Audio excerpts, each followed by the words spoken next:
Dalam beberapa tahun terakhir, perkembangan penggunaan vape atau rokok elektrik di Indonesia mengalami peningkatan yang cukup signifikan.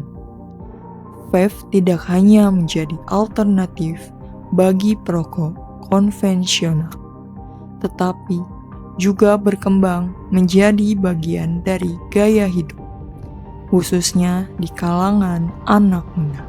Namun, di balik popularitasnya tersebut, muncul berbagai perdebatan dan kekhawatiran yang akhirnya memunculkan wacana pelarangan vape di Indonesia.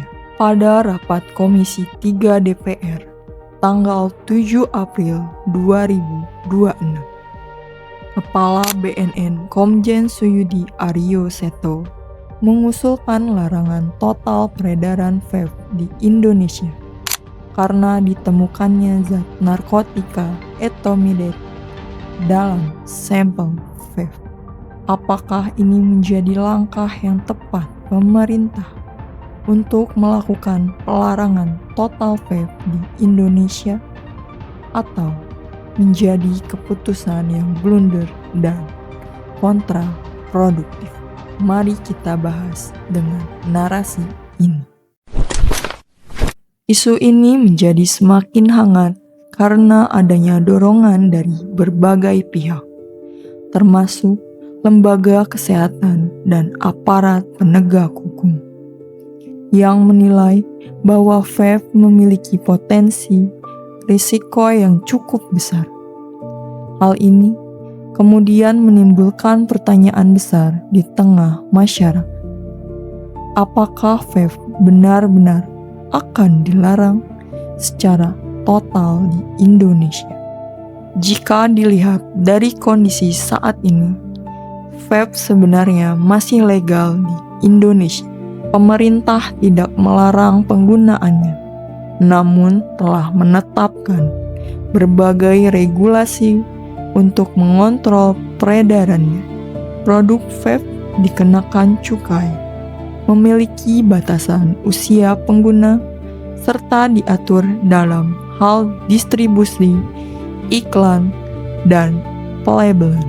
Hal ini menunjukkan bahwa pemerintah tidak sepenuhnya membiarkan vape beredar bebas, melainkan sudah berupaya mengawasinya secara sistematis. Meskipun demikian, wacana pelarangan vape terus berkembang. Salah satu alasan utama yang mendorong hal ini adalah meningkatnya kasus penyalahgunaan vape dalam beberapa temuan. Liquid vape diketahui tidak hanya berisi nikotin, tetapi juga dicampur dengan zat berbahaya, bahkan narkotika. Kondisi ini membuat vape menjadi alat yang sulit dideteksi oleh aparat, karena secara fisik tampak seperti perangkat biasa. Fenomena ini menjadi perhatian serius karena dapat membuka celah baru dalam penyebaran narkoba, khususnya di kalangan remaja dan generasi muda. Vape yang awalnya dianggap sebagai produk gaya hidup berubah menjadi potensi ancaman yang lebih kompleks. Oleh karena itu, beberapa pihak mendorong agar pemerintah mengambil langkah tegas, termasuk mempertimbangkan pelarangan total. Selain faktor penyalahgunaan, aspek kesehatan juga menjadi alasan penting dalam wacana ini. Banyak masyarakat yang menganggap vape lebih aman dibandingkan rokok konvensional. Namun, anggapan ini tidak sepenuhnya benar.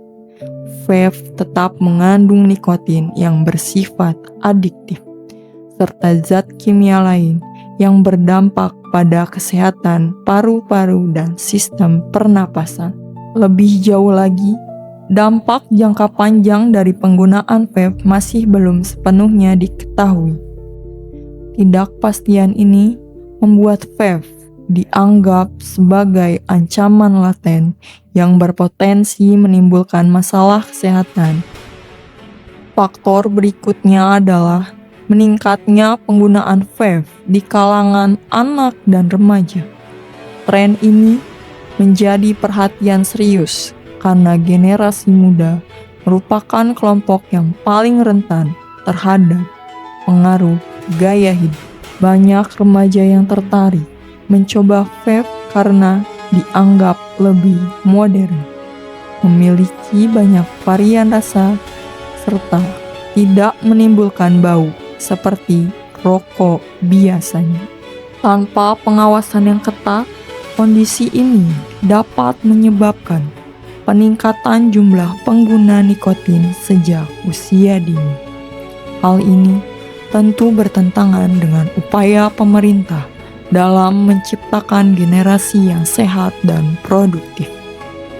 Oleh karena itu, muncullah berbagai usulan seperti pembatasan usia yang lebih ketat, larangan penjualan pada anak di bawah umur, hingga pembatasan iklan yang menyasar anak muda.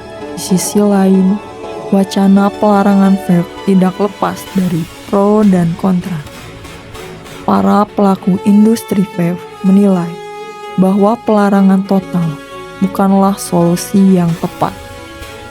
Mereka berpendapat bahwa vape merupakan produk legal yang telah memberikan kontribusi ekonomi baik melalui pajak maupun penciptaan lapangan pekerjaan. Selain itu, pelarangan total dikhawatirkan justru akan memicu munculnya pasar gelap. Jika vape dilarang, bukan tidak mungkin peredarannya akan berpindah ke jalur ilegal yang lebih sulit diawasi. Hal ini justru dapat meningkatkan risiko penyalahgunaan dan membahayakan masyarakat. Oleh karena itu, banyak pihak yang lebih mendukung pendekatan regulasi ketat dibandingkan pelarangan total. Penguatan pengawasan, penindakan terhadap produksi ilegal, serta edukasi kepada masyarakat dianggap sebagai langkah yang lebih efektif dan realistis. Melihat berbagai faktor tersebut, dapat disimpulkan bahwa arah kebijakan pemerintah Indonesia saat ini cenderung pada pengetatan regulasi, bukan pelarangan total dalam waktu dekat. Pemerintah berusaha mencari keseimbangan antara perlindungan kesehatan masyarakat dan keberlangsungan sektor ekonomi yang sudah ada. Namun demikian, kemungkinan pelarangan total tetap terbuka di masa depan jika tingkat penyalahgunaan meningkat atau dampak kesehatan terbukti semakin berbahaya. Bukan tidak mungkin pemerintah akan mengambil langkah yang lebih tegas. Sebagai masyarakat, penting untuk menyikapi isu ini secara bijak. Informasi yang beredar di media sosial sering kali belum tentu benar dan dapat menimbulkan kepanikan.